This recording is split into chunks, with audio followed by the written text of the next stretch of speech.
So copyrights, maybe basically produced music, or you made music, or maybe you've written books. So rights can actually be protected by under copyright. So you register with the relevant body that actually basically protects such kind of works. For example, the Kenya Music and Copyright Board, Music Copyright Board. There's actually also one that actually also deals with the literal works. For example, if you've written books, then you're supposed to copyright them. So I think you've read any book, you'll see on the first page that this particular book is actually copyrighted, and you're not supposed to produce it or duplicate it in any form without the permission of the author. If you see such a message, then just know that that particular book has actually been copyrighted. It basically protects the rights of the writer, such that for example, this particular writer has actually been able to maybe use his own mind, maybe use his own brain. So that is actually an asset. So that asset should actually be protected, such that you could actually maybe have financial gains from the literal works. Maybe you can sell the books, because there are those people who actually basically do writing, maybe books, and they just survive. Maybe basically they make their ends meet out of maybe selling the books. So how do they protect their books? They ensure that their books have actually been copyrighted. Or for example, if you have music, then in such a case, it means that no one else can actually be able to use the music without you having to give him permission. For example, if there's a corporate body that wants to maybe use that particular music to maybe do an advertisement, so you actually copyrighted your music, then they can't use it without your permission. You could actually tell them, I want you to pay me millions before you can use my music in your advertisement, maybe on the TV or anywhere. So basically, when you talk about copyright, the kind of works that can actually be copyrighted, they are categorized into two. So we have the works that can be copyrighted under the copyright law, the works that can be copyrighted under the copyright law. So we have primary works, and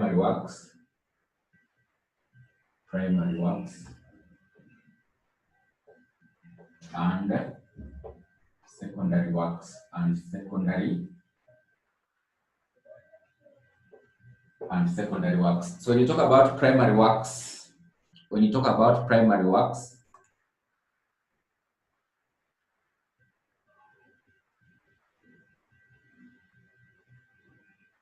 I can see someone saying I'm too low.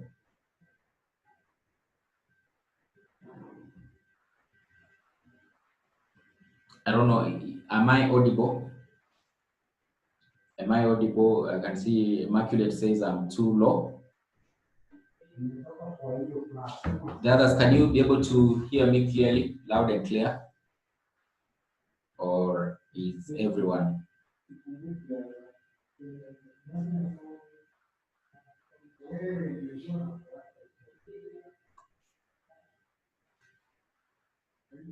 You can hear me very loud and clear?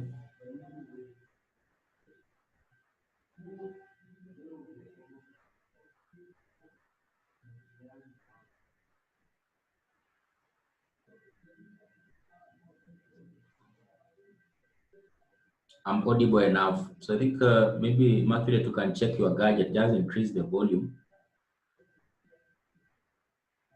Just increase the volume.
This is Sarah says I'm moving too fast, so maybe I'll be a bit slow. So I can see there's a question from Odhiambo asking, what is delivery app? So delivery app could be under the remedies for a patentee. The remedies for a patentee. For example, if you have found out that basically this particular invention was actually involving maybe materials, so they could ask you to basically deliver the materials. So maybe those you maybe have basically taken over the materials of the patentee or the inventor, the materials he uses to, or the material he actually used to make the invention. Then they can actually recover the materials from you. So that could actually be one of the remedies that can actually be given by the court. So the court basically just gives an order to deliver all the materials to the inventor or maybe the patentee of the invention. So maybe this particular invention was actually gotten, or this particular discovery was actually gotten by the inventor being able to use certain materials or maybe use certain machineries. So in such a case, the court can give an order. For example, if you've taken those particular materials or machineries from the inventor, such that you are benefiting from them by being able to maybe come up with products and maybe sell them off. So they can give an order also to basically deliver those particular materials to the inventor, Then there was another one from Jacinta. Jacinta says, is there a difference between compulsory acquisition of a patent, and revocation of a patent? So you say compulsory acquisition of a patent could actually arise basically, for example, if you make an invention that is actually quite essential to the society. For example, right now, for example, if you say, for example, you make a discovery of maybe a vaccine for corona, you can see what the government is actually going through with regard to maybe dealing with this particular pandemic. So the government could actually basically acquire that particular invention or compulsorily after maybe a certain period. So you basically patent it or actually protect it, but they'll acquire it mandatory. Of course, it won't be for free. They could tell you basically you enter into an arrangement such that you can actually benefit from that particular invention being used by the government. So it could be acquired compulsorily. For example, if you make an invention that is quite essential to the society, it's something that is actually really needed by the members of the society, and maybe the government wants to support them or actually assist them. So in such a case, they can actually maybe acquire it on a compulsory basis by the government. Then revocation of a patent. So I think in this case, maybe a patent that one just surrounds the circumstances that can actually make maybe a patent to be revoked by the government. For example, it could be maybe an invention or a patent that has been given on something that is maybe injurious to the people in the society. In such a case, it means that it's something that cannot actually be implemented. So they can actually revoke or actually stop that particular patent from actually being implemented. I can see someone is asking, there are 4 types of intellectual properties. 4 types of intellectual properties. I think we have patents, copyrights, and trademarks. So those are the ones that I know of that can actually be registered. These ones are actually supposed to register so that you basically protect them. So those are the key 3 types of intellectual properties. Or maybe you could be thinking of another one. You can maybe tell us. You can maybe tell us. So I think we were looking at copyrights. So copyrights, you say the kind of work that you can actually be able to copyright or actually protect can be categorized into 2. We can have primary works, sorry, and secondary works. When you talk about primary works, these are actually basically literal works. For example, if you write a novel, if you write a book.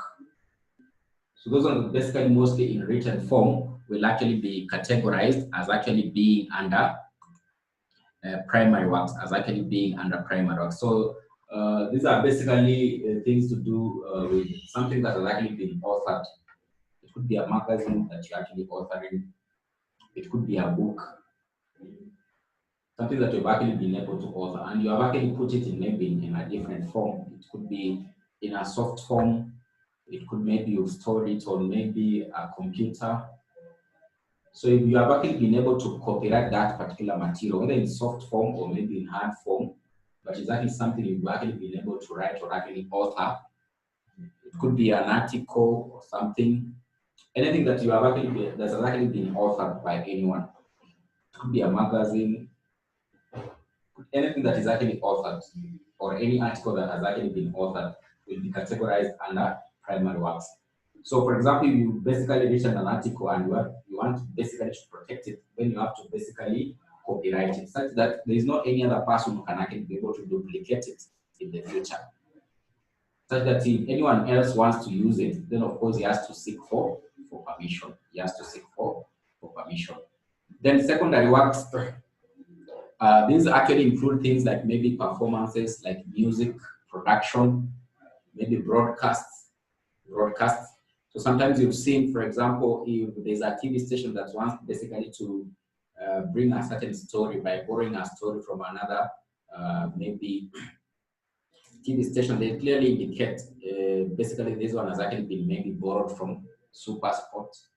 So if they fail to indicate, then basically Super Sport can actually come in and actually be able to sue them because they are basically using their content without their permission. So that particular content or broadcast has actually been copyrighted. Or maybe at the end of the news, you'll see they will indicate this news has been brought to you by Citizen TV and it is actually copyrighted. So no one else can just use those particular news that have been aired without the permission or seeking permission from Citizen TV. So we talk about secondary works. These are basically like music production, maybe performances or live performances that you've actually been able to record. So for you to be able to protect such recordings, then basically you have to copyright them such that any other person wanting to use them, he has to seek for a permission. He has to seek for a permission before he can actually be able to use them. Before you can actually be able to use them. So those are the kind of works that can actually be copyrighted.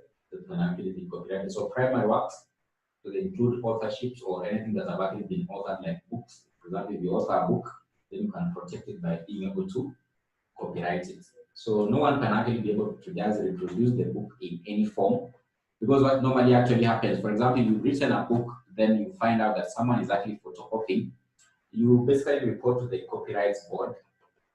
Then they basically follow the law that actually basically guides anything that has actually been copyrighted. So what they do, they take over the matter, and actually, if you have evidence, you give them, they'll take over the matter. They basically try to find out if that particular person is actually truly photocopying your books. So if they find out exactly photocopying your books, then of course they'll take him to jail and maybe fine him, or they could actually ask him to basically pay you for any losses you've incurred as a result of him actually being able to photocopy your books. In such a case, you just report. When you copywriting, they'll charge you a fee. So they'll charge you a fee of copywriting your written book. Once you actually pay that fee, then of course it is their mandate, such that if you find anyone photocopying your book or duplicating your book, you just report to them. So they have officers, investigative officers, who can actually be able to investigate. So long as you've given them evidence, they try to find out this person who has actually been reported, is this true? So they come with the police. So the police just actually maybe take you and maybe take you to jail. So they'll actually ask you to maybe pay a fine for having been able to maybe duplicate the work of another person without actually seeking his or her permission. His or her permission.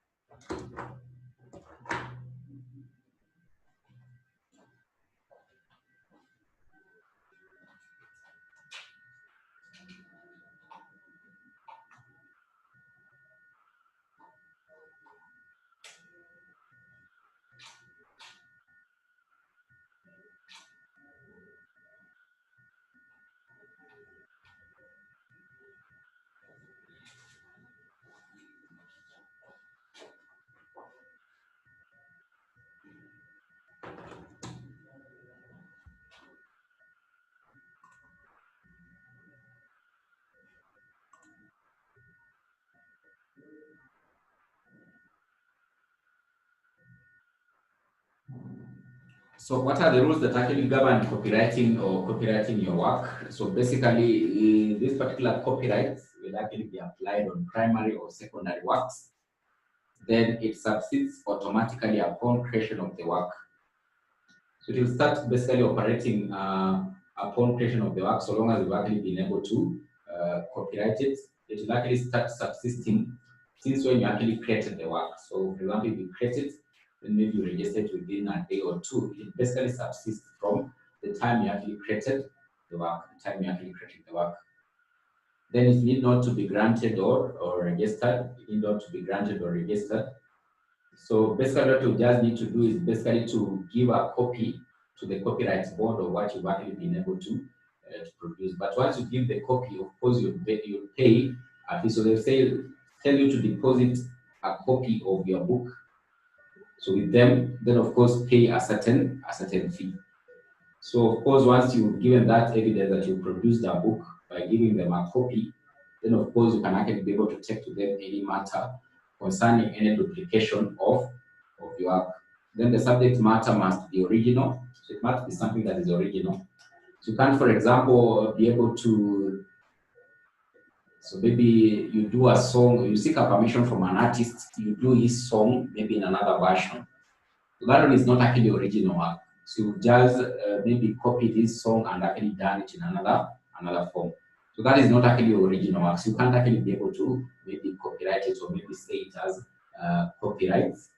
In such a case, it must be something that is very original. If it's music, it's very original. Or for example, you basically done a song by basically maybe copying another person's song by basically getting a permission from him, then of course that one is not original work. So it is not a copy of any other form or any other copyrighted work. Then ideas in the mind don't count as copyright. So your idea in the mind should actually be brought out, such that if it is music that you have it in the mind, it must be brought out before you can actually be able to say it can be copyrighted. So just having an idea in your mind, then for example, if you have an idea of releasing a certain music today, then of course you fail to release it, then tomorrow you see someone else releasing almost similar music, then you can't actually be able to say that your idea in the mind was actually copyrighted. So this particular person was actually basically produced the music a day later, has actually infringed on your copyrights, such that it means that those ideas in your mind should actually be brought out. For example, if you have ideas in the mind of about writing a book, then you must actually write the book and release it, such that in such a way, then in such a case, if you copyright it, then someone else basically duplicates it, then it means that you'll actually have infringed on your copyrights. So ideas in the mind should actually be brought out before they can actually be maybe copyrighted. So just having an idea, it doesn't mean that that idea in the mind will actually be copyrighted. Then the duration of the copyright, so it will basically subsist. So this particular copyright will actually subsist for the lifetime of a person plus at least 50 years. So for example, if you've written a book and you copyright it, you'll enjoy the rights of that particular book for your lifetime, and maybe it will actually subsist for extra 50 years. So that is according to the copyright law, that is a requirement. So if it is music, you'll enjoy the, even if you stay for 90 years, you'll enjoy the copyrights of the music for the 90 years. So in your lifetime, if anyone infringes on your copyrights of the music, then of course you can actually be able to take any action against that particular person. So it will actually subsist for the lifetime of a person plus extra 50 years, or at least extra 50 years. So maybe your children can actually enjoy it for extra 50 years before it can actually maybe be depleted. So in which the first recording was actually made, Then the problem with the duration is that most computer programs have a very short lifespan, and there is no need of protecting them for 50 years or plus. So for example, certain maybe primary works or secondary works we've been able to release would actually maybe just be relevant for a very short period of time. So even subsisting for that particular period that has been given, it won't actually be realized. It won't be realized. For example, maybe if you copyrighted maybe a particular artistic work, any artistic work you've been able to copyright, but it's basically maybe it will be relevant for just maybe the next 15 years, because maybe you'll be having new programs coming in that will actually make your copyright to become obsolete. So sometimes subsisting our copyright subsisting for that particular long period of time, it can't actually be realized, because some of the copyrights could actually become obsolete even before your lifetime, or a lifetime of a person has actually come to an end. Then copyright infringement. When you talk about copyright infringement, then this is basically dealing with the work, or dealing with the work controlled by a copyright in a manner contrary to the interests of the owner of the copyright without the owner's consent. For example, using another person's music without his consent, then in such a case you've actually infringed on his copyright. Or for example, reproducing someone's authorship or anything that has actually been authored without his permission, then that means that you've actually been able to infringe on his or copyright.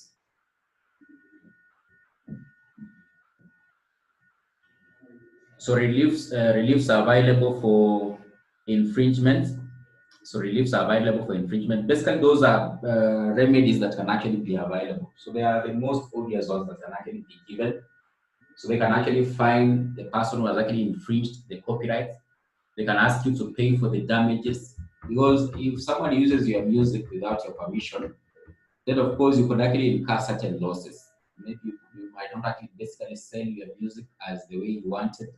So you'll end up making losses of having basically produced that particular music. Or maybe you've done a live performance, then someone just reproduces it and maybe sells it.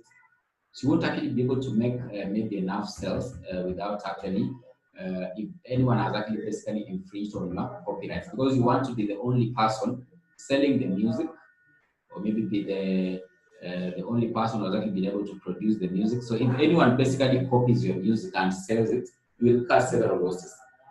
So it is quite obvious that if you go to court, if someone has actually basically infringed on your copyrights, then of course the court will ask that particular person who's actually infringed on your rights to be able to pay for the damages. So maybe they could ask him to pay for a fine.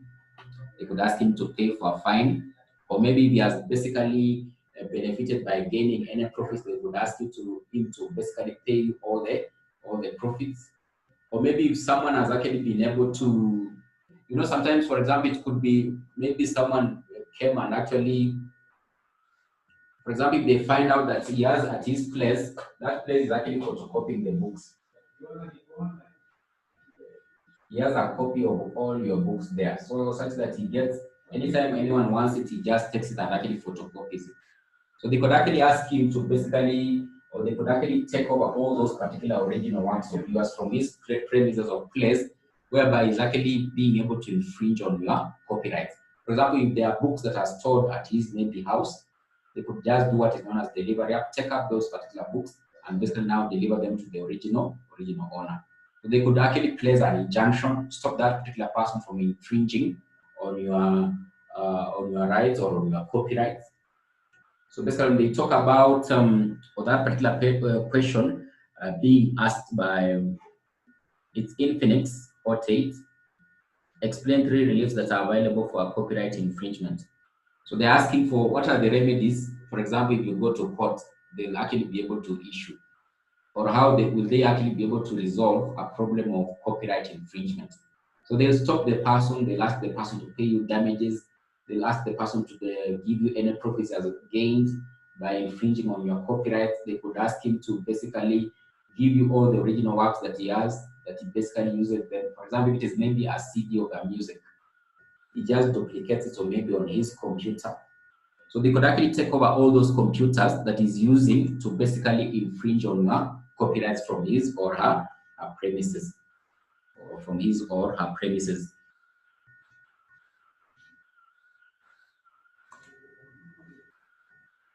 So someone is asking, what do you mean by search and says? Just from the word search, you search and says. You search his premises. Does he have any of your works without your permission?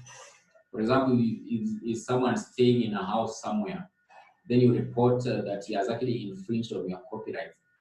It could be that maybe he's duplicating CDs of your music, so they are stored at his house. He's using maybe part of your books have actually been stored at his house, or your artistic works, or maybe your authored works. So the police would go there and search and seize and take over all those materials from his place. Take over all those materials from his place. So those are part of the remedies that can actually be given by the court. Evelyn is asking, what does injunction mean? Injunction is basically an order that is normally given by the court to stop someone from basically causing any further damage. For example, this injunction is applied in very many aspects. For example, if you've done the law of tort, you'll find that, for example, if someone has trespassed your land, how do you stop him? If you go to court, they'll give an order that he should never actually step on your land. So they give an injunction order. An injunction is basically an order that is normally given by the court to stop basically a certain action from actually going on. For example, if it is actually someone infringing on your copyrights by duplicating your music, they give him an injunction order to stop him. That order is basically stopping him and telling him that you should actually no longer basically continue to basically reproduce the music of this particular person without his or her permission. Maybe they could give an injunction as the case actually may be still ongoing. So you could actually seek for an injunction order from the court, such that when the case has not actually been determined, this person be stopped from duplicating your work. So that when the determination will actually be made, that's when you actually basically know the final decision. So the court can give an order to that particular person infringing on your copyrights to stop from infringing the copyrights by giving what is known as an injunction order. Just an order to stop a continuance or maybe any sufferance to the affected party. To the affected party. To the affected party. To the affected party.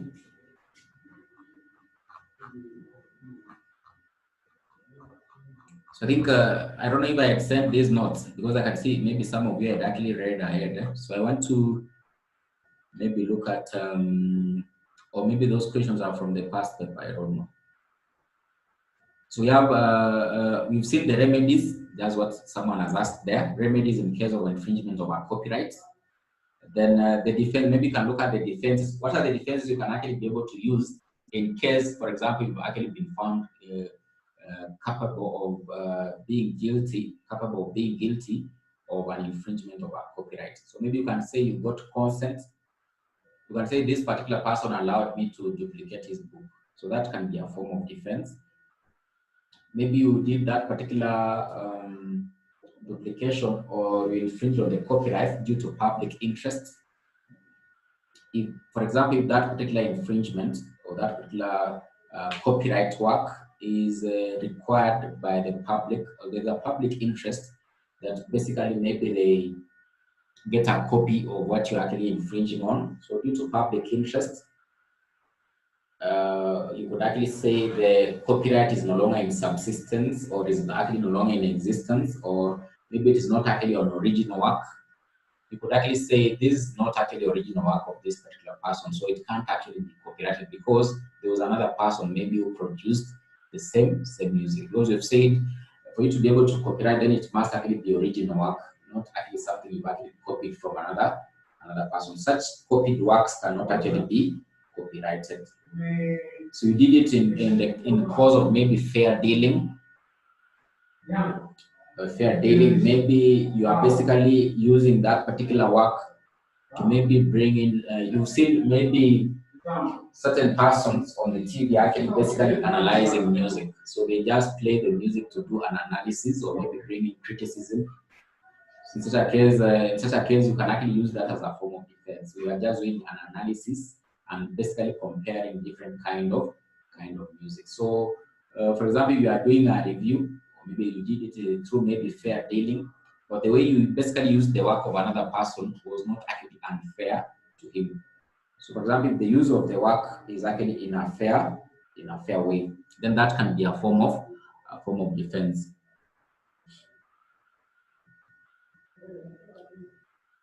Then In certain circumstances, the state may order the copyright owner to license the work if it is important or for the public interest. So maybe if, you basically, for example, they're saying in the case of maybe health or educational interest. For example, you've done a production that is basically trying to educate people on how they are supposed to protect themselves with things to do with COVID. Then the government sees this particular production is actually very essential. So they could actually maybe convince you just to basically license it. So maybe you don't want anyone else to use it. So they can actually compulsorily ask you to license it or allow it to be used by the government to educate people on how they're supposed to protect themselves, maybe from a particular pandemic, or maybe it is actually an educational material.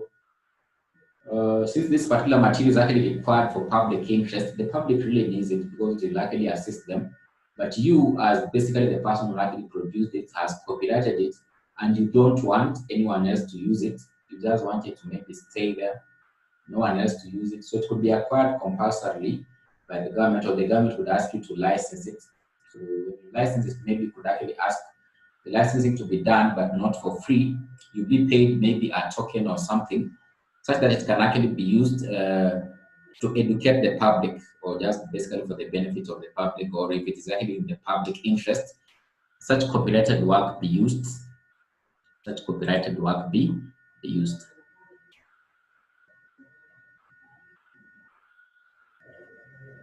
So Infinix what is asking part of the works that can actually be copyrighted. So you've seen there are primary works and actually secondary works. In primary works, you've said anything that is actually authored, like magazines, like articles in newspapers. When you talk about secondary work, it could be live performances, it could be music production, it could be it could be broadcasts by televisions. Those are the kind of works that can actually be copyrighted. So we can look at trademarks. We can look at trademarks. Trademarks, when you talk about a trademark, there is basically just an identity of a business or maybe a company.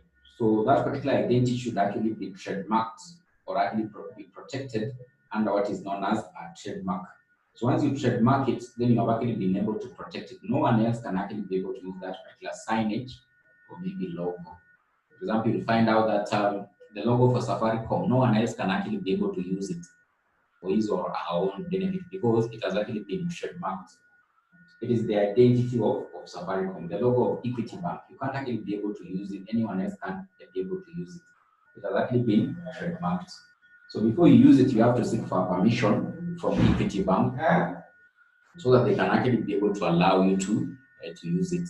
So when you talk about trademarks, this is basically any word or sign used to indicate the correlation between goods and services and the owner. It is a distinctive symbol that identifies a particular product of a trader to the general public. So anything that basically identifies a particular company or a product will actually be termed as maybe a logo or a signage. That signage can actually be protected under what is known as a trademark. So the symbol can either be in words. For example, you've seen certain companies' logos are just words, or basically they have the logo itself. Then there's words that have actually been indicated. So in such a case, that is basically the signage or the identity of that particular business or maybe product. So you can't actually be able just to use it anyhowly without seeking for permission. Because then maybe you could just, for example, you could be using that particular signage for your own financial gains. For example, you could maybe use it, the logo of Safaricom, by maybe putting it on your cloth, just to maybe lie to someone that you're actually representing Safaricom or representing the products of Safaricom. So if you use it in any way without the permission of Safaricom, then in such a case, Safaricom can actually be able to take any action against you because they have actually been able to trademark it or actually protect it. So it's just a signage or an identity of a product or maybe a business. So they'll be protected under what are known as trademarks. So examples of trademarks or things that can actually be trademarked, then we can have maybe signs or signages, letters or numerals. For example, I've told you some logos can actually just be in letters or numerals. It can be smell or sense or factory marks. It can be colored marks used in words and letters. It can be available signs or sound marks or maybe soundtracks that identify a particular product. So maybe like songs or musicals that identify a particular product. It can be dimensional signs, e.g. Toyota logos and Mercedes signs. So no one else can use that particular Mercedes sign without the permission from Mercedes-Benz. So we can have maybe Toyota.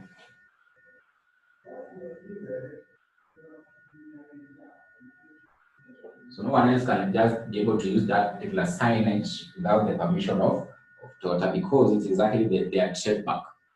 If you see it on any car, you just know this one is actually a Mercedes-Benz. So that's why no one else can actually be able to use it, because it's actually their trademark. So it's actually protected under what is known as trademark. So anyone using that particular signage on his or her products without the permission, then in such a case, you will actually be infringing on the trademark of the other business. So they must be registered for them to be protected. Then the proprietor of a trademark must use it to continue enjoying protection. You must actually always be using it, or maybe placing it continuously on your products, so that you can actually be protected.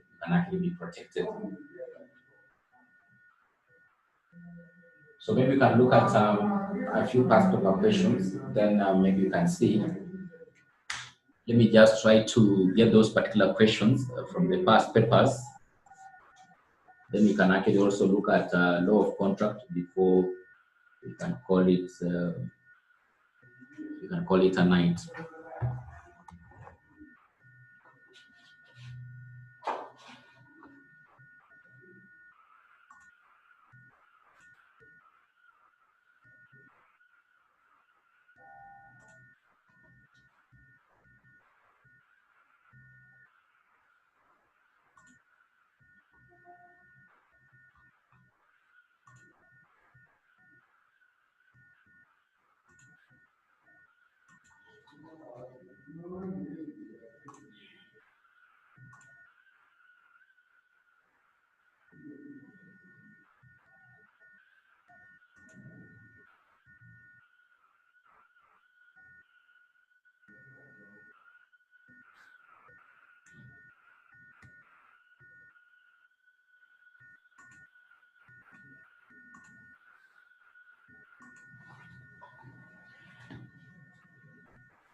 So we can look at, I think, November 2019. Look at November 2019 question. Look at November 2019 question 4. Is it 4A?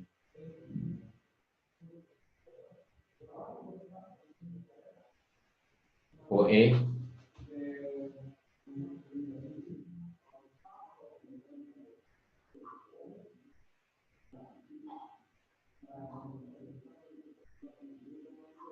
you can see that 4A, it says highlight 6 types of inventions which might not be patented. So highlight 6 types of inventions which might not be patented. 6 types of inventions which might not be patented. Which might not be patented. So take 6 types of inventions that you think of that won't actually be patented or won't actually be allowed to be registered as an invention. So the most obvious one, the invention should not actually be going against the law or the requirements of the law. So if it doesn't meet the requirements of the law, is actually against any statute in place, then that invention won't actually be registered. So it won't be registered if it is not meeting or it's actually going against any statutory law. So if the invention is actually against any statutory law, it won't actually be registered. Then another one you can actually be able to talk about is if the invention is not actually applicable or can't actually be applied in any way, because you can make any discovery, but it won't actually be applied in any way or form. So the invention it cannot actually be applicable in any way, or cannot actually be industrially applicable, it won't actually be patented. Then another one you can actually be able to talk about, you said all inventions must actually be new. So if it's something that has already been discovered, or someone else has actually discovered, then it won't actually be patented. Then if the invention is quite too obvious, if the invention is not very useful or it can't actually be useful in any way, then it won't actually be patented. So if it goes against the laws of the land, or that particular invention is actually against the laws of the land, it is not a registerable patent. If it can't be applied industrially, or it can't actually be applied maybe to do any production or anything that's actually be very useful, it won't actually be patented. If it is an obvious thing or something that's already been registered, then of course it won't actually be patented. It can't actually be patented. Then you can see Roman 2, it says list 4 property rights that might be created by a contract over a piece of land. List 4 property rights that might be created by a contract over a piece of land,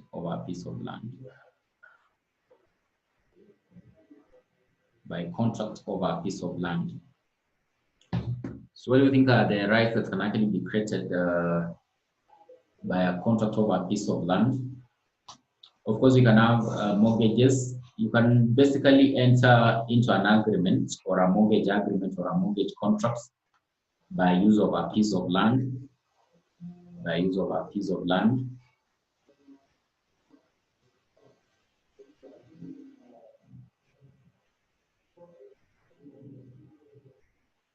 So any rights acquired through a mortgage, because under mortgage we have to, it's a contract between a mortgagee and the mortgager, a mortgagee and the mortgager, so they can use the title of the land.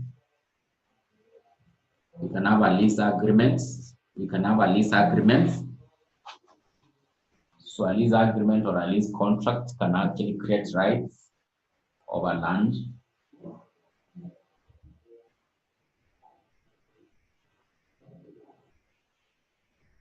So you can talk of for mortgage rights between the mortgager and the mortgagee.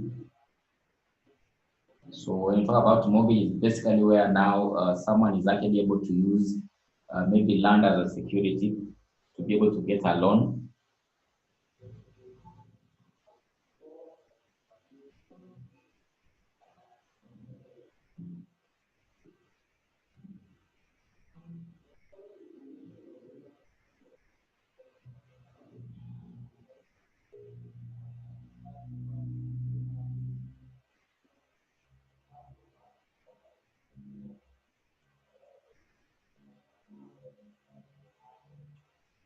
You can have there's something else we talked about, profit trade rate, basically where you can actually be able to extract anything from another person's land, like crops or maybe soil.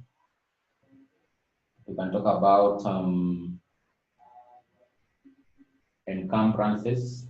Encumbrances are other rights that you can actually be able to get from the land. So you can have leasehold. Leasehold can actually create rights over land, can actually create rights over land.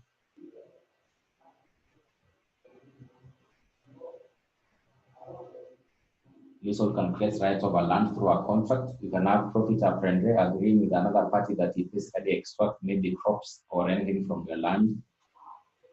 You can talk about mortgages. You can talk about mortgages.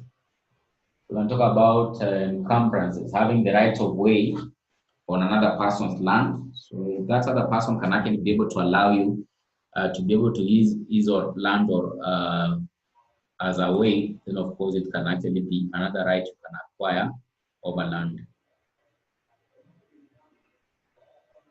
Faith is saying, I've not understood how you answered 4-1. So basically 4-1 is asking for, in simple terms, what are the requirements for your patent to be registered? So they're just asking the opposite. Under what circumstances can your patent not be registered? If it is not something new, if it is not anything that is not new, it won't be patented.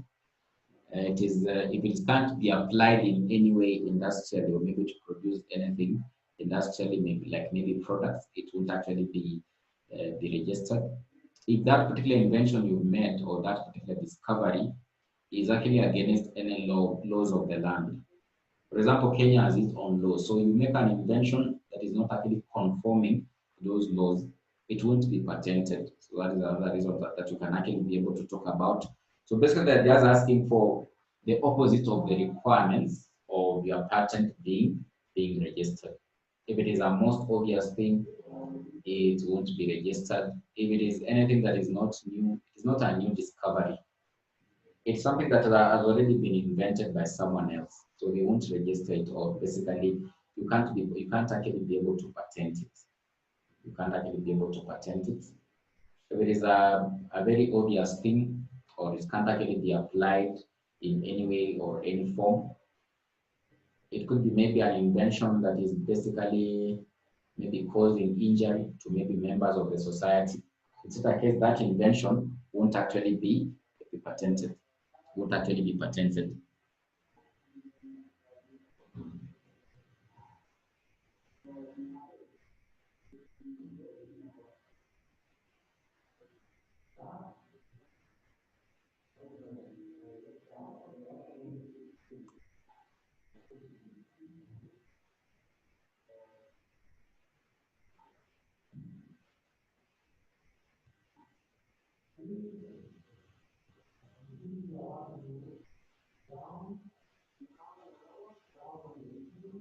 So I can see you're asking not types. So what I've told you are the types of inventions that can't actually be registered.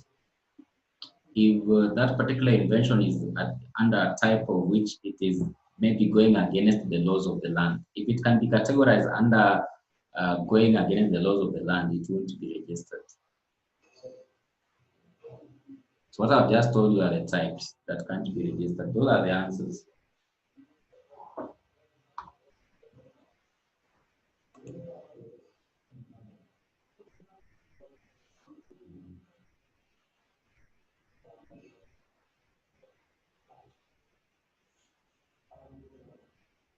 Then I've seen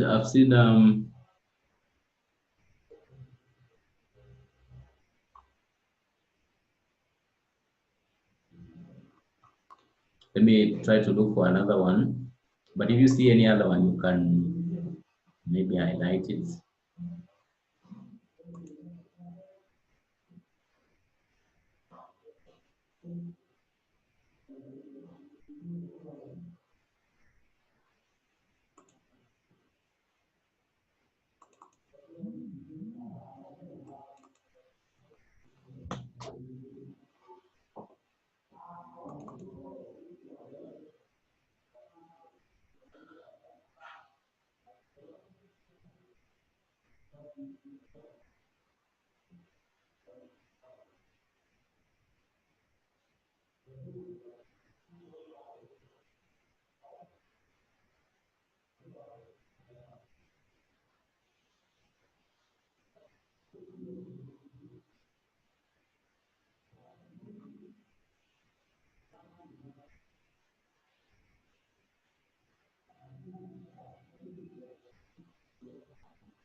You can look at with CPA November 2017 question 4A.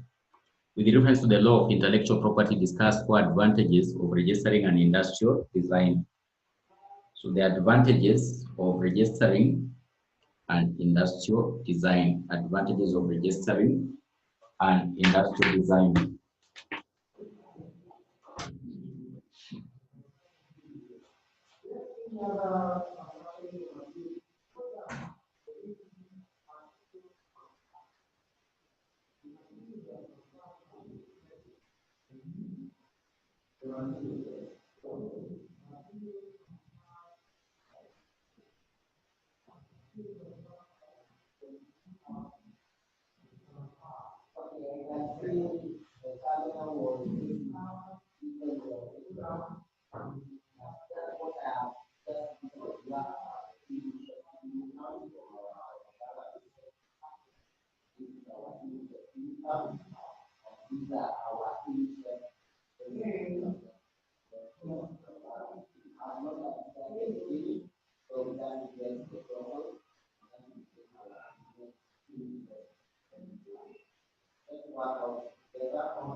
So the advantage of registering your industrial design, so number one, we can talk about so that you can have return on your investments. So maybe you've made huge investments, so you can have return on your investments. You can have return on your investments. So basically, your protection will actually contribute to obtaining a return on your investment, such that no other person can actually be able to infringe it and basically financially benefit out of it. So it enhances return on investments. If you make several investments on the industrial designs, if you protect it, no one else will use it. So return on investments is an advantage. Then number two, it gives you all the exclusive rights over the design. So number two, it gives you all the exclusive rights over the design.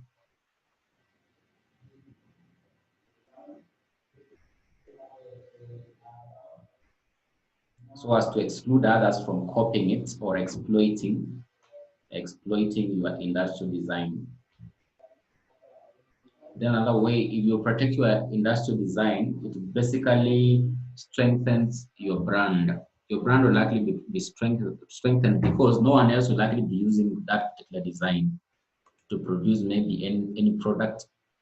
So it leads to brands being strengthened. So you can actually identify a particular brand with only one designer.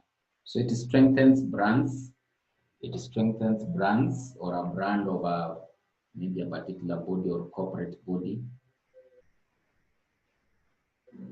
Then it gives the designer the opportunity to license or sell and having financial gains. So you can sell it.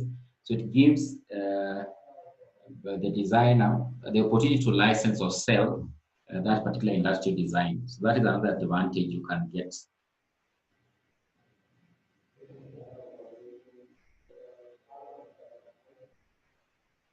Then another thing it can actually be able to do, it will basically encourage creativity. So long as you can actually be able to know that if I make any design of maybe a product or anything or any industrial design, then I protect it, then anyone will really be focusing on to create more. So it enhances creativity. People become more creative in the society because they know their brands will be protected or their designs will be protected.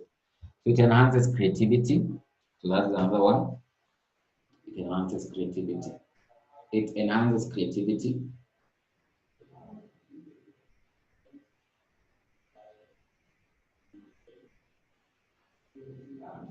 Then another one, industrial design can actually create a positive image.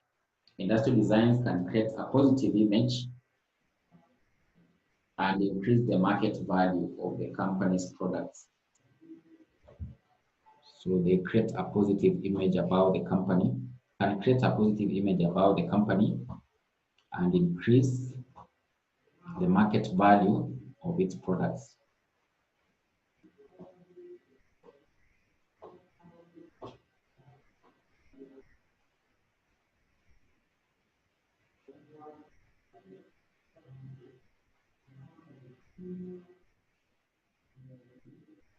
Then you can look at November 2016.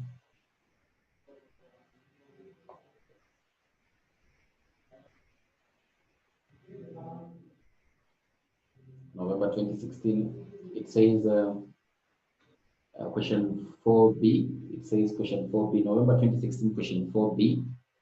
It says highlight 4 elements. This one, I think we've already looked at it even. Highlight 4 elements of a patentable invention. What are the characteristics of an invention that will actually be protected? So we've said the invention must actually be new. It must not be excluded by the laws of the land. It must constitute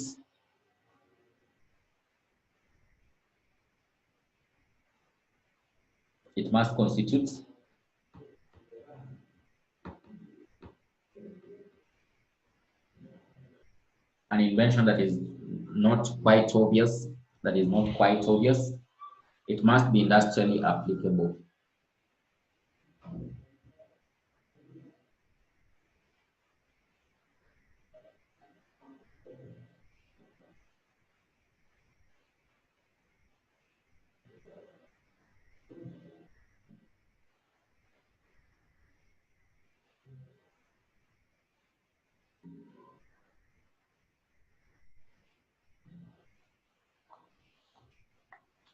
Then the other one says explain 3 types of property in land. Explain 3 types of property in land. Explain 3 types of property in land.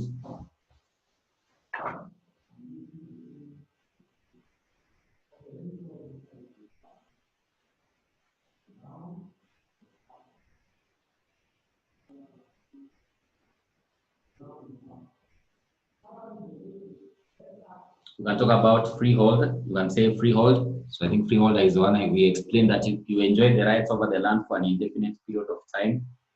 You can talk about leasehold. You can talk about leasehold. You can talk about leasehold. Leasehold, you enjoy the property for a definite period of time. So that is another.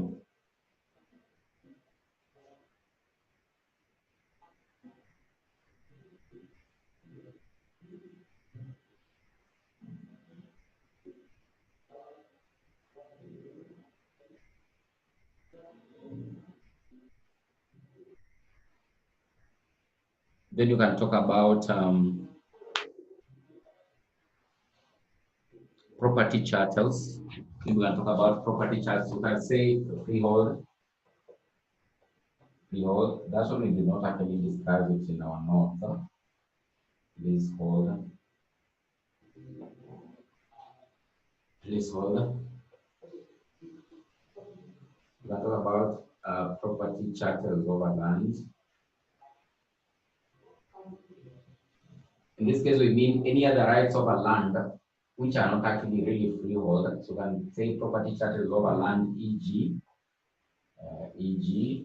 buildings, or anything that can actually be extracted from land. Anything that can actually be extracted from land.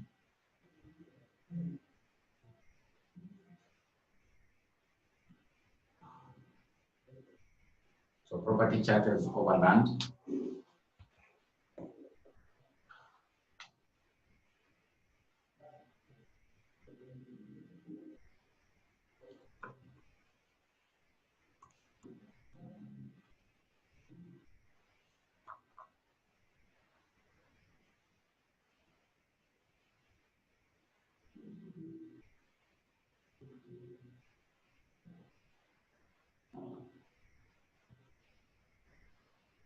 Or maybe you can talk about you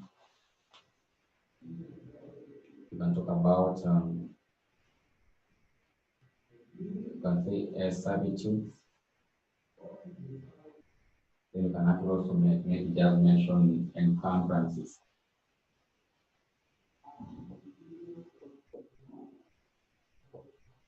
Encumbrances.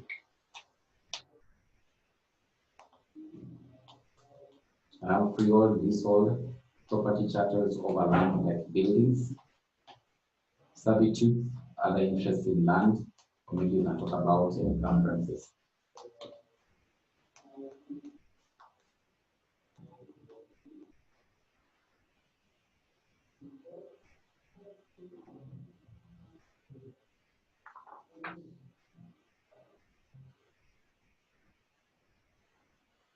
Then you can look at May 2016, question 7A. May 2016, question 7A, that's from CPA. It says, with reference to the law of property, explain 2 characteristics of a plant breeder's patent. Plant breeders, with reference to the law of property, explain 2 characteristics of a plant breeder's patent. Plant breeder's patent.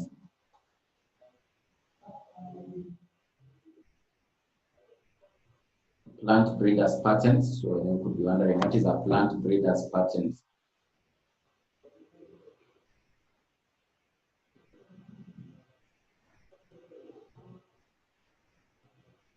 So I say it is a patent granted. A plant breeder's patent is a patent granted to a breeder of new variety of plants. It's a patent granted to a breeder of new variety of plants. Is a patent granted to a breeder of new variety of plants that give that give the breeder exclusive control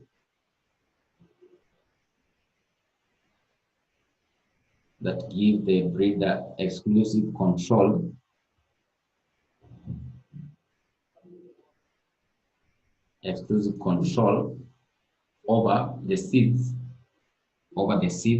cuttings, over the seeds, cuttings, divisions, and harvested material,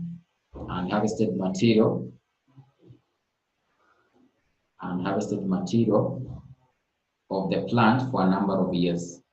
So long as you've actually been able to maybe make an invention or maybe a new variety of a plant, by being able to breed it, then you can get what is termed as a plant breeder's patent. So it is a patent granted to a breeder of a new variety of plants, which gives him the exclusive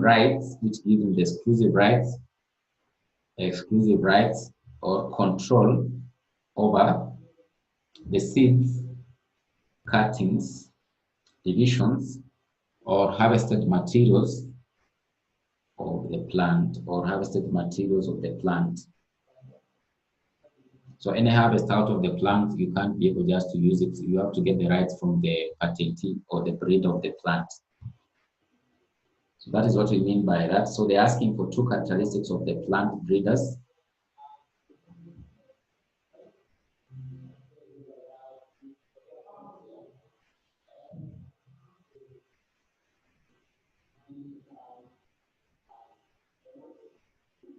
So number 1, the breeder must give the plant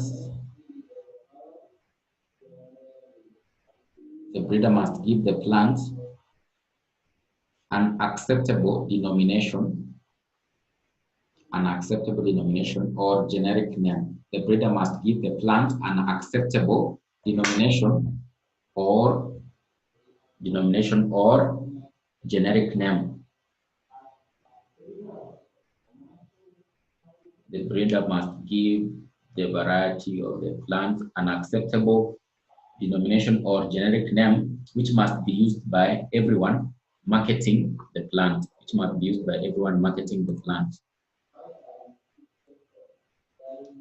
The question is May 2016, question 7A. May 2016, question 7A. So you said the first one, the breeder must give the variety an acceptable name, generic name or denomination, which must be used by anyone who markets the variety.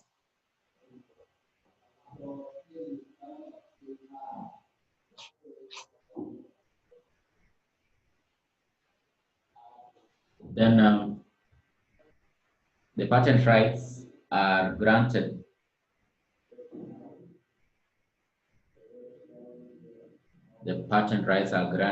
by established national offices,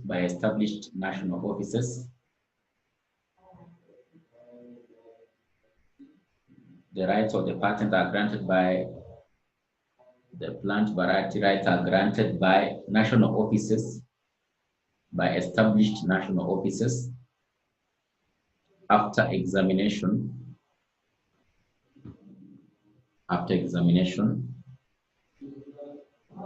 If the plant meets the set criteria,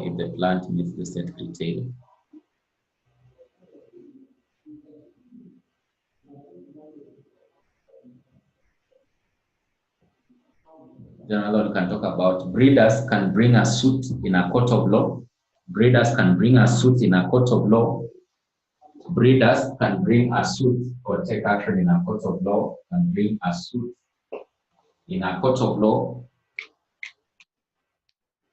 to enforce their rights.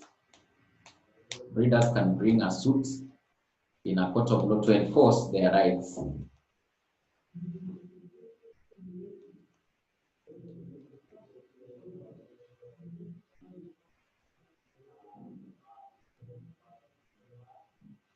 Breeders can bring a suit in a court of law to enforce their rights.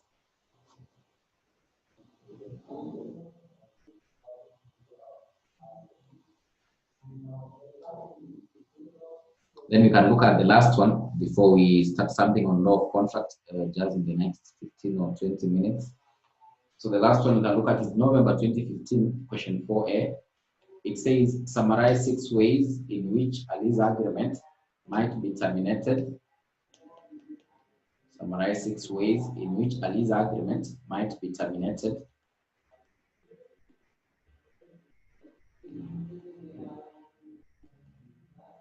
So there are several ways in which a lease can actually be terminated. We looked at them through lapse of time, through agreements, destruction of the subject matter, frustration, merger of the parties. For example, if the tenant merges with another tenant, it can come to an end.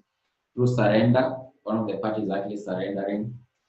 Through forfeiture or cancellation by the landlord. So you can have lapse of time.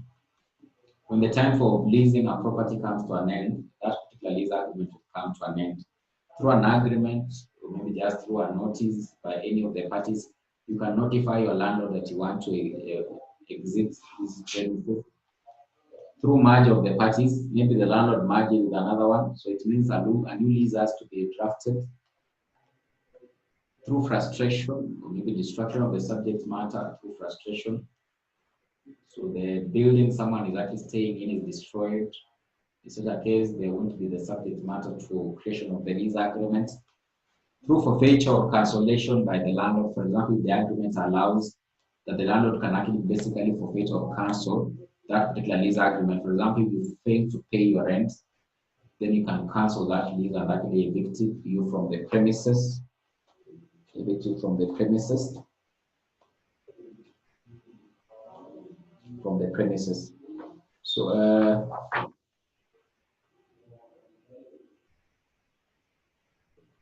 I think we can end there. We can end there with the law of property.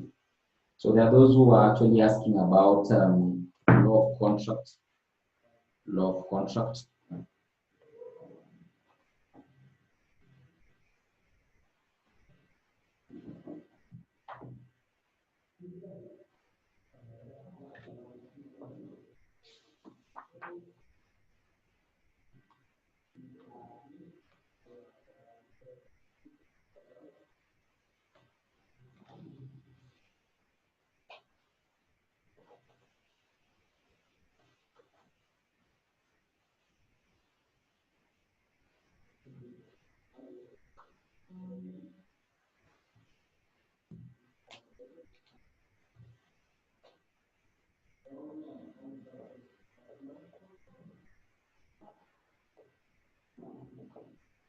So basically, we talk about the law of contract. Then, of course, basically law that actually regulates contracts or gives guidelines to do with how contracts are supposed to be formatted or maybe crafted.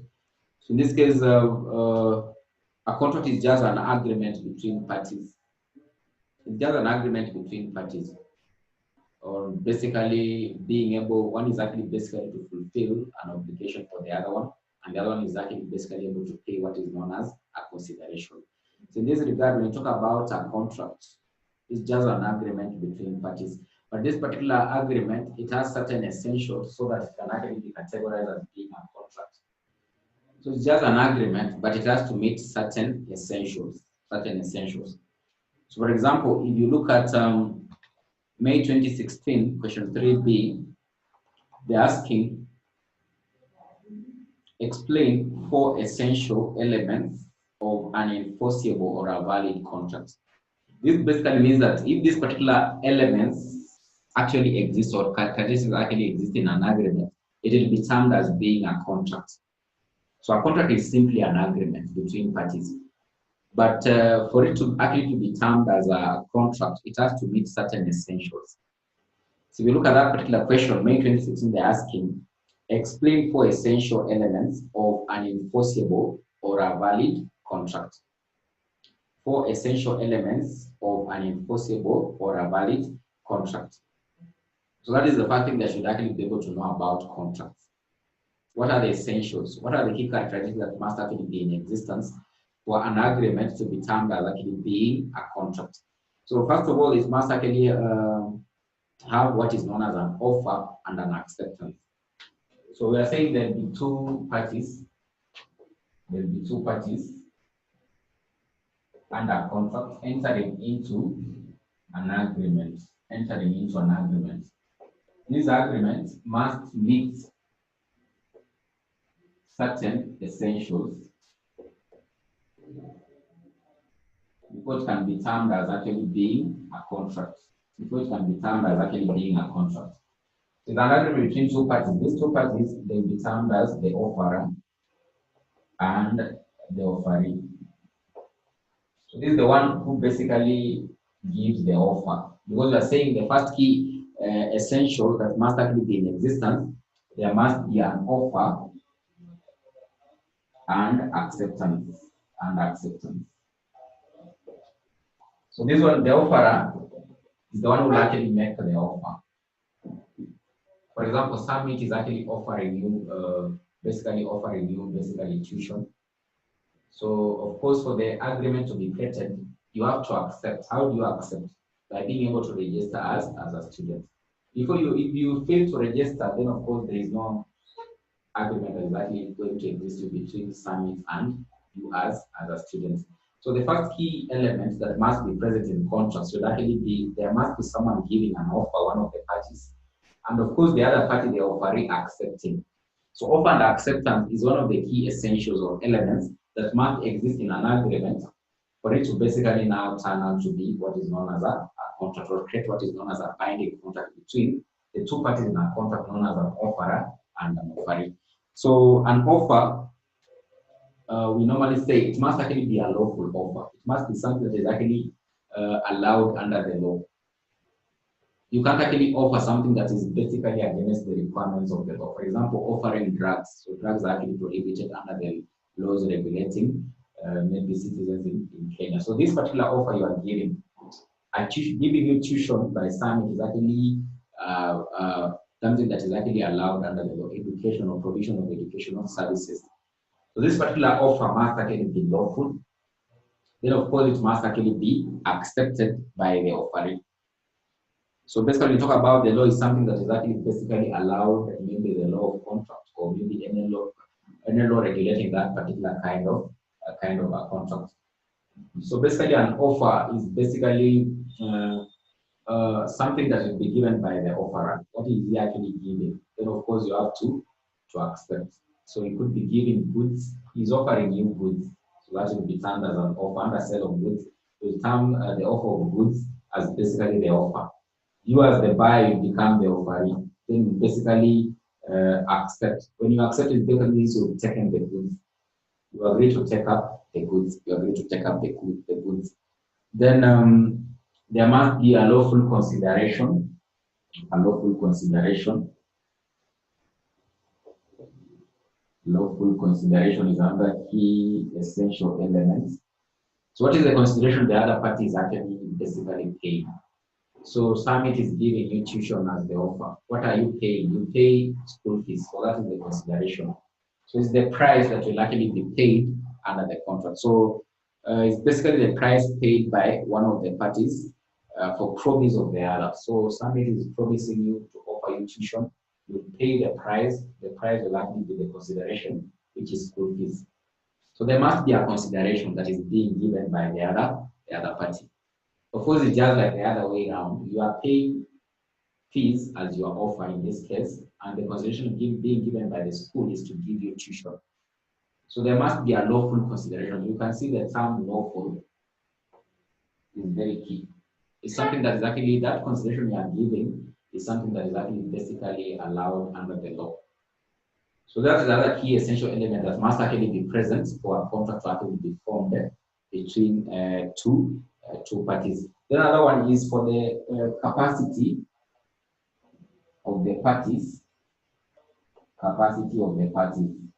Do the parties have the ability to be able to enter into a contract?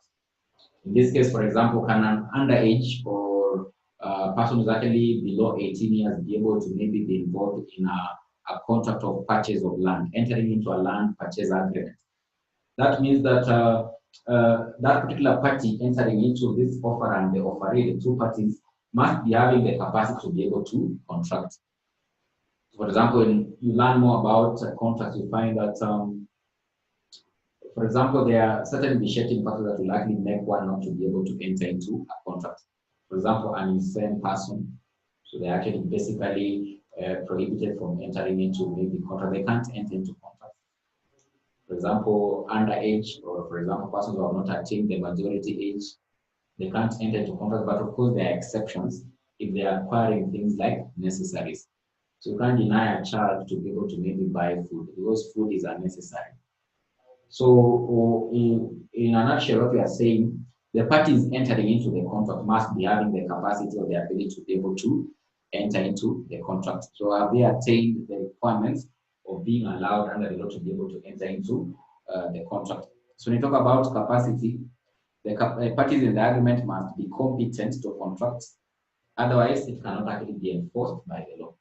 For example, it is discovered that, for example, you entered into a land sale agreement with an underage, then of course he fails to pay you, then of course you'll find it very difficult to be able to maybe claim your money from the underage because he does not have the capacity. It can't be enforced under the law. That kind of an agreement or contract can't be enforced under the law because the parties do not have the capacity. Maybe is an insane person or his thinking capacity is not actually proper. So you can't enter into an agreement with such kind of a person. So another key element that must be present for a contract to be created between parties, the parties must be having the capacity to be able to contract. Another that we normally say that must be present, there must be free consent. Free consent. Free consent, basically you enter into a contract willingly. So you must not actually be forced to enter into a contract. So you must basically enter into a contract through what is known as free consent. Either through without being coerced, or maybe through undue influence, or maybe you could actually enter into a contract through maybe frustration, being frustrated by maybe your senior, maybe it's your boss at the work. In such a case, you are actually being forced to enter into the contract. So there is no free consent in entering into the agreement. In such a case, that particular contract or agreement won't actually be valid, or it can't lead to what is known as a valid contract between parties. Then, of course, there must be a lawful object.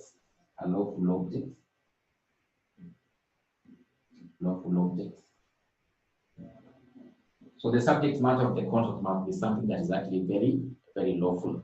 So the formation of the valid contract is necessary where, or this one is actually very necessary because what you actually basically may be negotiating over, is it something that is very lawful or is it something that is actually allowed under the law? You could be negotiating over something that is basically outlawed by the law. For example, you are negotiating over maybe sale of drugs. So sale of drugs is not basically outlawed by the law. So the object being involved or creating the agreement or negotiations should be a lawful object. So it should actually be a lawful object. Another one that is very key, there must be possibility of performance is actually a key essential element for a valid contract. Is it possible to be able to perform that kind of a contract? For example, you are entering into an agreement that maybe you want to create something that's quite unimaginable. You want someone to basically create rain. Is it possible for someone to just create rain? Is it possible for someone just to create a human being like God? Not possible. Not possible. Not possible. So there are things that certain agreements that can't actually be performed. Those kind of an agreement can't actually lead to a contract. So there must be a possibility of performance. It must be something that you can actually be able to perform or be able to deliver. For example, if we are entering into an agreement that I like to be able to teach you the whole syllabus of business law within maybe 2 days, is that one actually very possible? It's not possible. There's no possibility of performance. I can't actually be able to deliver all the content of business law within maybe two days. In such a case, there's no possibility of performance. That kind of a contract or an agreement won't actually be a valid contract. So there must be possibility for the parties being able to fulfill their obligations under the agreement. For example, I'm entering into an agreement with you that maybe you you are going basically maybe to pay for certain services which are supposed to maybe go at maybe a lower price, but I give you an exorbitant price which you can't actually be able to deliver. This is a case you won't actually be able to pay for maybe the goods. So possibility of performance under any agreement is actually very key for an essential contract to be created between the offerer and the offeree. Then another one that must actually be present, it is an intention to create what is known as a legal relation. Intention of creating a legal relationship between the parties. A legal relationship between these particular parties. That particular relationship that will actually be created henceforth between the parties, it must be a relationship that is actually allowed under the law. It is not actually prohibited. For example, employing a minor, entering into an agreement to employ a minor. So minors are not actually allowed maybe to be employed maybe until they attain the age of majority. So that kind of an agreement or kind of a contract won't actually be valid because it is not a legal relation that is actually being created between the two parties. So these are the key elements that should actually be present in an agreement for it to be able to be lead to what is known as a valid contract. But just know under a contract there are two parties, the offerer and the offeree. So they enter into an agreement. That particular agreement will meet certain essentials. If it's meet that those particular essentials, then it can actually be concluded that it is actually a valid contract. There must be an offer. One party gives an offer, and the other one actually accepts the offer. The other one accepts the offer. There must be a lawful consideration.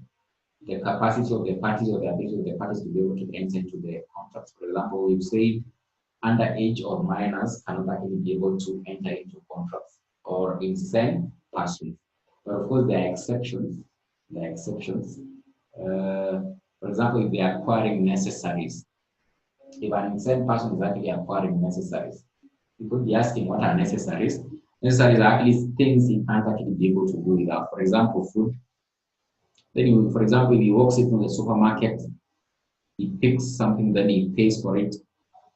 Then you can't actually deny to sell to that particular insane person the food because he's actually acquiring what is termed as unnecessary. Maybe clothing, maybe shelter. But of course, when you talk about necessaries, for example, there is an argument before a court that there was no valid contract because that particular contract was actually entered into by a minor. But this particular minor was acquiring food. So they look at this particular food, is it an essential?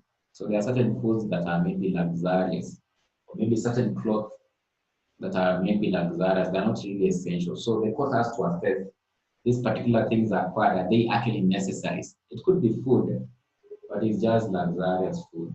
Maybe things this particular person can maybe do without.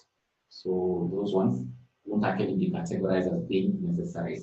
So these are the essentials that must actually be present for contracts to be created between the parties. So performance, the ability to perform, lawful objects, capacity of the parties or the ability of the parties to be able to enter into the contract.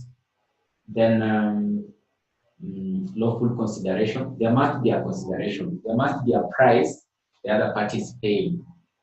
So it is not normally for free. We look at all kinds of contracts. There must be a consideration, whether it is sale of goods. If you buy goods in a shop, you pay for the goods. That is a consideration. You actually basically pick the good. For example, you pick the loaf of bread and pay the price, which is actually the money. So there is usually a consideration that is normally paid by each and every party or the parties in an agreement, either the offerer or maybe the offerer. So there must be a lawful consideration. Then free consent. You must not actually enter into a contract by actually being coerced or maybe forced to enter into the contract, being forced to enter into the contract. So I think that's all about the essentials of a valid contract. So it was tested in May 2016, question 3B. Also in May 2015, question 1B, it's a common question. It's a common question. It's a very common question.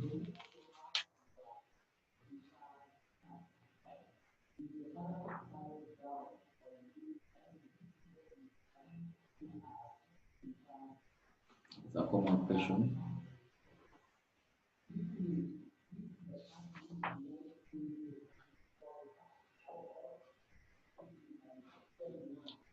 Basically, another thing you need to know about contract is how they can actually be discharged. So look at how they can actually be discharged. When they talk about discharge, sometimes they say termination, or how do they come to an end? Another thing you need to actually to be able to know, but of course I'll go through them quickly in our next class, is remedies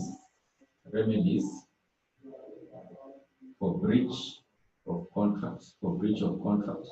What are the remedies that you'll actually be able to get? For example, right now, if you had paid your tuition fee at Summit, then they fail to deliver on the tuition, what steps can you actually be able to take, and what can the court be able to decide in such a case? So they can either give an order for specific performance, they just force the institution to deliver the tuition. They can ask them to pay for the damages you've actually incurred for them failing to teach you. Maybe you failed your exam, you're supposed to pay another exam fee. So they can ask them to pay for the damages or all the losses. They can actually do what is known as, for example, if you perform the contract, someone has performed the contract partially and you've not paid him. For example, you could hire someone to build you a house. Then, of course, it reaches a certain point, then you terminate the contract, you as the employer. In such a case, you are supposed to, that person, if you fail to pay him, he basically seek for what are known as, or basically can actually go to the court and the court orders for what is known as quantum merit, basically pay for the quantity of work that has been performed, pay that particular person up to the level he has actually been able to deliver up to. You can have specific performance, you can have quantum merit, as another one. You can have an injunction. For example, if someone is performing a contract not according to the ways we had actually agreed, the court can give an injunction. So it's a remedy they can actually be able to give. They can actually be able to give an injunction to stop the continuance of the performance of the contract in the way this person is actually delivering. You can actually maybe cancel the contract. For example, in the agreement, there's an allowance for you to be able to cancel it. You do what is known as the rescission of the contract or cancellation of the contract. It's just like that agreement of a landlord and a tenant, a lease agreement. The landlord can decide to cancel it, or basically someone is not basically paying the rent on due time, so you can cancel it. So those are some of the remedies that can actually be present when someone has actually breached his requirements in an agreement or in a contract. So when you talk about a contract, just know that it's an agreement between parties. Those parties will basically just agree on their terms and conditions. So maybe supposed to know something about what are terms and conditions, but we'll brush through them before we can start another topic. Another topic maybe contract of insurance. Maybe we look at contract of insurance just after maybe doing a summary of this and looking at a few questions in our next class. Then we can start contract of insurance. It's a contract between two parties, the insurer and the insured. So we'll see what are some of the terms and conditions and what are the remedies in case of there is a breach under the contract of insurance. So this is what we'll actually be able to go through in our next class very quickly by looking at different questions. Already we looked at a question that looks at the valid essentials, which is actually the introduction of this particular topic of law of contract. So I think we can end there today. So unless there's Jacinta who was asking here, conditions that are valid, conditions that are valid in an easement. In an easement, conditions that are actually valid in an easement. So of course, we say there must be the dominant and the savient tenement. You must have the dominant and the savient tenement. Then the dominant and the savient tenement must not be held by one person. This was actually in the notes. If you check the notes on easements, you'll be able to see the characteristics of an easement. So there must be the dominant and the savient tenement. The dominant and the savient tenement must not actually be held by one person, or must not be occupied by one person. They must be different persons. Then the easement must accommodate the dominant tenement. So the easement must accommodate the dominant tenement. The easement must be capable of forming the subject matter of the grant. So they are just in the notes. You can actually be able to check. You see the answers there. So I think these notes of law of property, I'm just going to share immediately so that you can actually be able to have a look at them.